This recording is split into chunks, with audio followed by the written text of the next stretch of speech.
Good morning, students. Welcome back in my class, Physics by Ankit sir.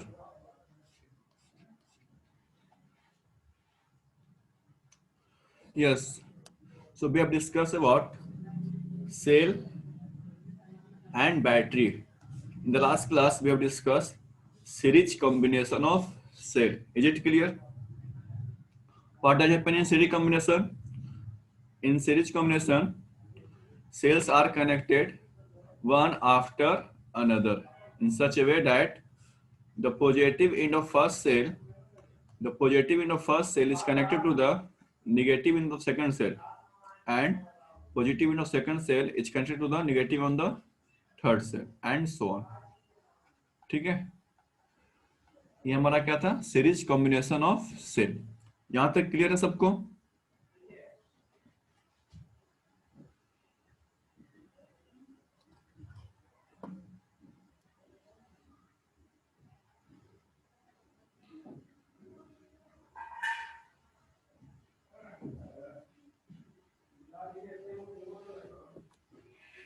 Very good. Now we discuss about the parallel combination of cell.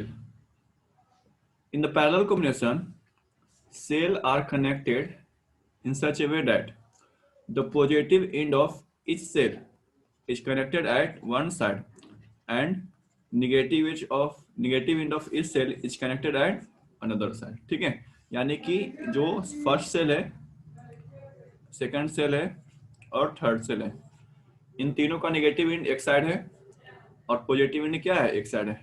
तो इस तरह से combination को क्या बोलते हैं?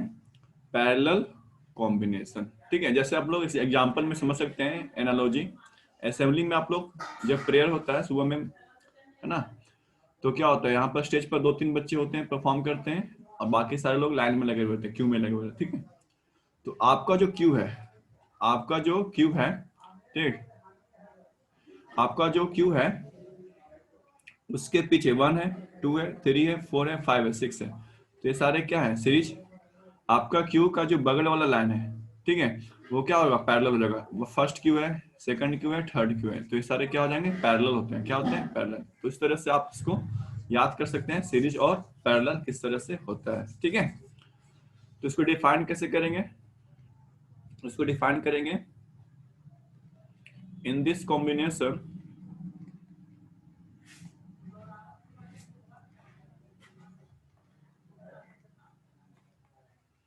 the positive end of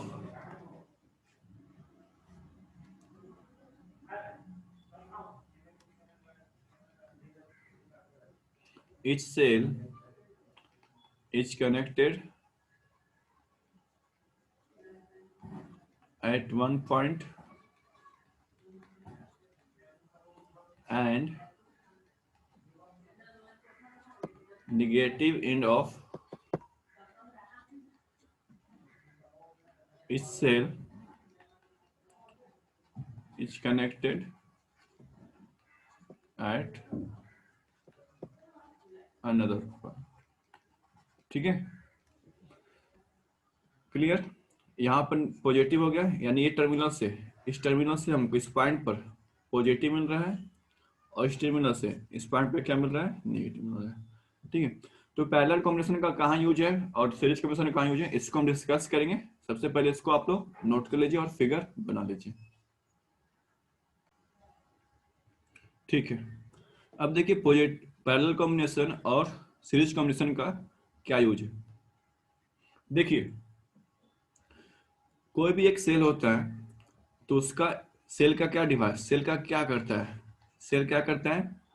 constant potential difference provide करता है. ठीक है, तो कोई सा भी एक सेल है, कोई सा भी एक सेल है, तो एक छोटा सा जो सेल था, मिनिमम कितना पोटेंशियल डिफरेंस प्रोवाइड करेगा? तो करता है 1.5 वोल्ट का. ठीक है, 1.5 वोल्ट भी हो सकता है, 4.5 भी हो सकता है, 6 वोल्ट भी हो सकता है, और 12 वोल्ट भी हो सकता है. ठीक है, तो मिनिमम कितना प्रोवाइड करता है? 1.5 volt. When two or more cells are connected in series, ठीक है, जैसे इसका 1.5 वोल्ट है, ए का, फर्स्ट का, तो सेकंड का भी कितना होगा? 1.5 5 वोल्ट, 1.5 वोल्ट, और थर्ड का कितना होगा, इसका भी कितना होगा 1.5 वोल्ट। तो फाइनली हमको वायर को कनेक्ट करना है इस पॉइंट पर, और कहाँ पर कनेक्ट करना है, इस पॉइंट पर, ठीक है। इस वायर से एक बल्ब को हमको ग्लो करना है, इस वायर से हमको बल्ब को क्या करना है, ग्लो करना है, ठीक है। इस वायर से हमको बल्ब को ग्लो करना है, ठीक है। तो एक यहां पर आ गया, और दूसरा, याद रखिएगा जब भी सर्किट बनाइएगा तो उसमें की होना जरूरी है। ये क्या हमारा की है, ठीक है। तो इस बल्ब में एक एंड यहां पर हो गया ए, और दूसरा एंड हो गया बी।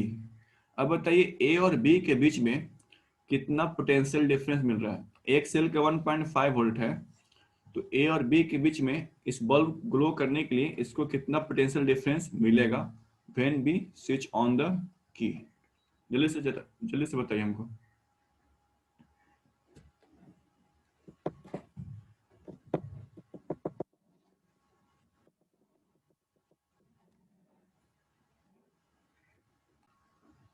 देखिए, तो अगर ये आपका जो सेल है सीरीज कॉम्बिनेशन में क्रिएटेड है, तो एक सेल का 1.5 वोल्ट है, दूसरा का 1.5 वोल्ट है, तीसरा का 1.5 वोल्ट है, ठीक है। तो आपका अगर सीरीज में कनेक्टेड है, तो जो सीरीज में पोटेंशियल डिफरेंस होता है वो 1 + 2 + 3 हो जाएगा, ठीक है। यानी 1.5 + 1.5 + 1.5, ठीक है। यानी कितना वोल्ट हो जाएगा, 4.5 वोल्ट होगा, ठीक है। तो जितने बच्चे 4.5 वोल्ट आंसर किए हैं वो सबका क्या है, सही आंसर है, ठीक है।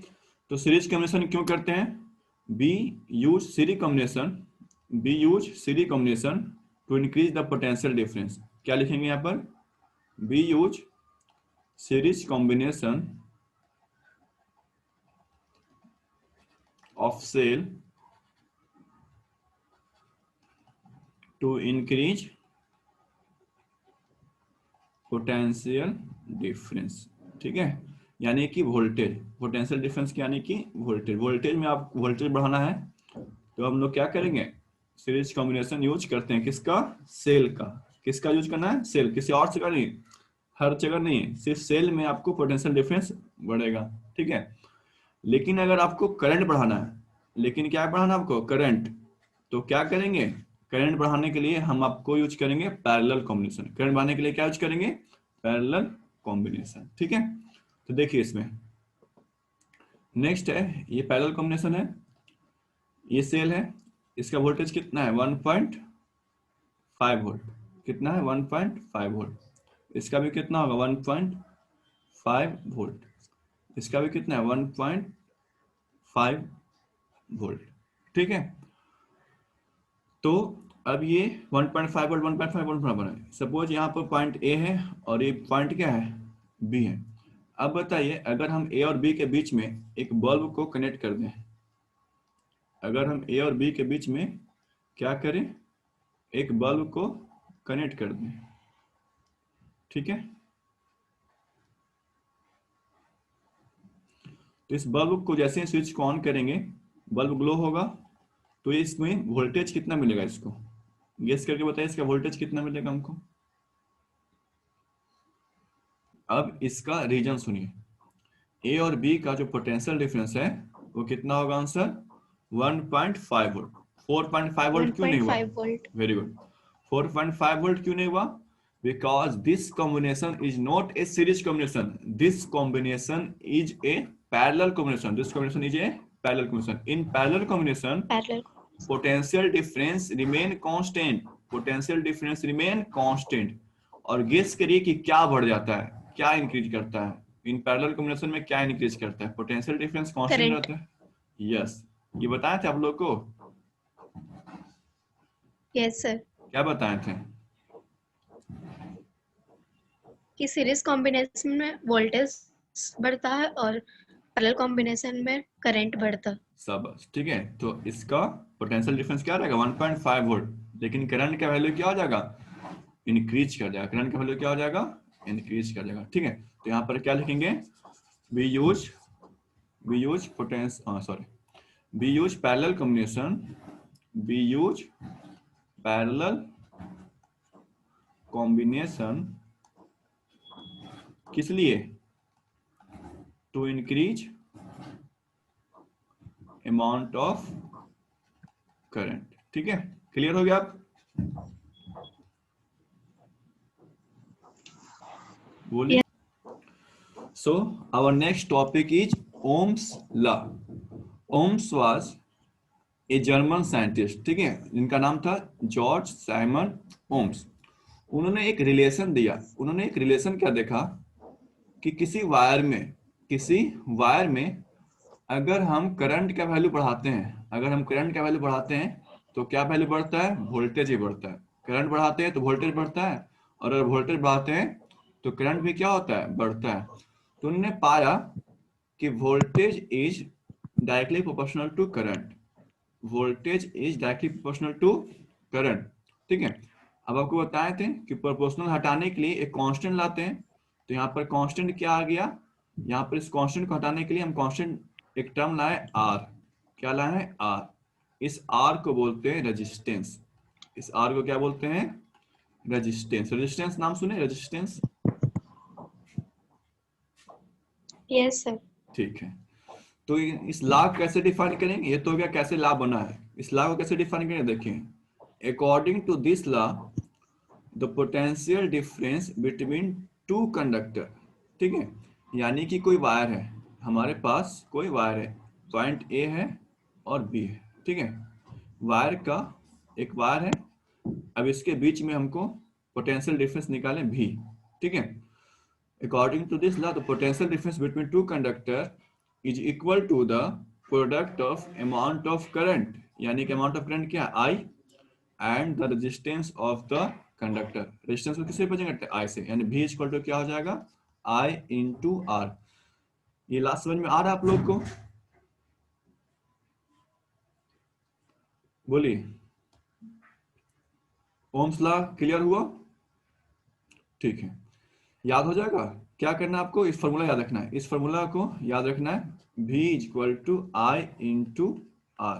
ठीक है, कैसे लिखेंगे? According to this law the potential difference, यानी कि voltage between two conductor equal to product of, किसका प्रोडक्ट? Current and resistance. ठीक है, इसको नोट कर लीजिए। इसको क्या कर लीजिए? नोट कर लीजिए। और इसका जो न्यूमेरिकल्स है हम आपको टेलीग्राम पर भेज देंगे। इसको न्यूमेरिकल्स को आप लोग सॉल्व करिएगा इस फॉर्मूला से। भी दिया हो रहेगा, आई निकालना होगा, आई दिया हो रहेगा, भी निकालना होगा, या फिर आर निकालना होगा। बन जाएगा क्वेश्चन। रेजिस्टेंस क्या होता है आपको हम नेक्स्ट क्लास में बताएंगे, रेजिस्टेंस क्या होता है। ठीक है, आज के लिए इतना ही रखते हैं। ओके स्टूडेंट्स, तो आज के लिए इतना ही रखते हैं। मिलते हैं आप लोग से नेक्स्ट क्लास में। तब तक के लिए thank you and have a nice day.